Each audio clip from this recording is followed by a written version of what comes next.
आज बात करते हैं सिक्स पॉकेट सिंड्रोम के ऊपर। सिक्स पॉकेट सिंड्रोम होता क्या है? केबीसी चाइल्ड सुना होगा, आजकल बड़ी चर्चा में है केबीसी चाइल्ड कि बच्चा इल मैनर है।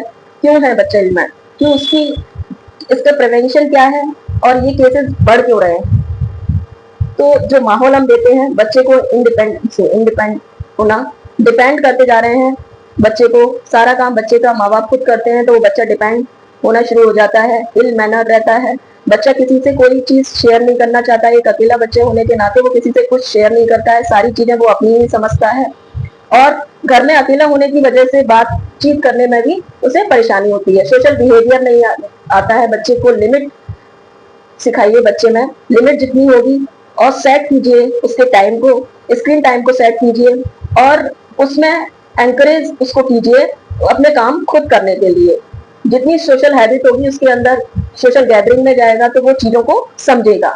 अंदर ही अंदर रहने की वजह से बच्चा इल मैनर्ड होता चला जाता है और बच्चे में आपसी तालमेल बिठाने की समस्या आती है कि वो आपस में तालमेल भी नहीं बिठा पाता है। तो इसमें बच्चे की कोई गलती नहीं है। सिक्स पॉकेट सिंड्रोम एक तरह का साइकोलॉजिकल डिसऑर्डर है। साइकोलॉजिकल डिसऑर्डर जब आता है जब आप बच्चे को या तो बहुत ज्यादा प्रेशर में रख रहे हैं या फिर बंदिशों में रख रहे हैं, बाहर उसे नहीं जाने दे रहे हैं, गेम नहीं खेलने दे रहे हैं, इंडोर गेम्स ही खेल रहा है, तो वो ऑनलाइन जो उसकी हैबिट्स हैं इस वजह से वो बिगड़ता चला जाता है। तो सिक्स पॉकेट सिंड्रोम का प्रिवेंशन यही है कि आप उसकी बाउंड्रीज सेट करें। दूसरा, स्क्रीन टाइम को सेट करें और उसे एनकरेज करें लोगों से अच्छे बात करने बिहेवियर के लिए, कि जिस तरीके से आप उससे बात करते हैं वो भी दूसरों से वैसे ही बात करेगा। तो उसे एक अच्छी हैबिट दीजिए और अपना काम वो खुद करें। कुछ काम जो बच्चे बचपन में शुरुआत में खुद करना शुरू कर देते हैं तो बड़े होते होते ग्रो वो होना शुरू हो जाते हैं और अपना काम वो खुद करना शुरू कर देते हैं।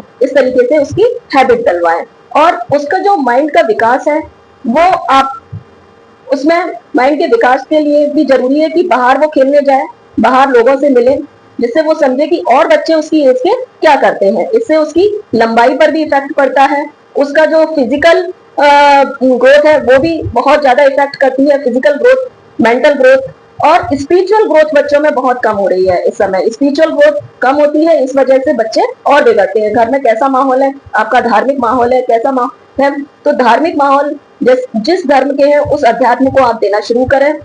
उसके कुछ गुण जब बच्चे में आते हैं तो बच्चा वेल मैनर्ड हो जाता है। तो सिक्स पॉकेट सिंड्रोम से प्रिवेंशन के लिए ये सारी बातें आप शुरू करें, बच्चा सुधरता चला जाता है। Thank you. Doctor Ansha Gupta, Aastha health care centre, Indrapuram, Agra. आशा है आपको ये जानकारी पसंद आई होगी। ये साइकोलॉजिकल डिसऑर्डर है, इसको आप दूर करें और बच्चे को वो बाहर की आबो हवा में रखें, बच्चे को बंद ना रखें, बच्चे को एक स्वतंत्र माहौल दें।